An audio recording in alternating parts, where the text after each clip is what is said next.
அஸ்ஸலாமு அலைக்கும் வரஹ்மத்துல்லாஹி வபரகாத்துஹு. பிஸ்மில்லாஹிர் ரஹ்மானிர் ரஹீம். நீங்கள் பொறாமை கொள்ளாதீர்கள். பொருளை வாங்கும் எண்ணம் இல்லாமல் பொருளின் விலையை ஏற்றிவிடாதீர்கள். ஒருவர் மீது ஒருவர் கோபப்படாதீர்கள். புறக்கணிக்காதீர்கள். குறை பேசிக் கொள்ளாதீர்கள். உங்களில் ஒருவர் இன்னொருவர் வாங்கும் பொருளை விலை பேச வேண்டாம். நீங்கள் அல்லாஹ்வின் அடியார்களாக சகோதரர்களாக ஆகிவிடுங்கள். ஒரு முஸ்லீம் மற்றொரு முஸ்லீமின் சகோதரன் ஆவான். அவனுக்கு இவன் அநீதம் செய்ய மாட்டான். அவனை இழிவுபடுத்த மாட்டான். அவனுக்கு உதவி செய்வதை விட்டுவிடவும் மாட்டான். இரையச்சம் இங்கே உள்ளது என்று கூறி தன் நெஞ்சை 3 முறை சுட்டி காட்டிய நபி ஸல்லல்லாஹு அலைஹி வஸல்லம் அவர்கள், ஒருவனின் தீமையை கணக்கிடுவதில் முஸ்லிமான தன் சகோதரனை இழிவுபடுத்துவதும் சேருகிறது.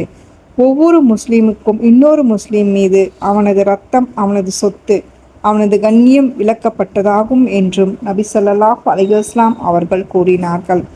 அறிவிப்பாளர் அபூ ஹுரைரா ரலியல்லாஹு அன்ஹு அவர்கள். நூல் முஸ்லிம் 2564.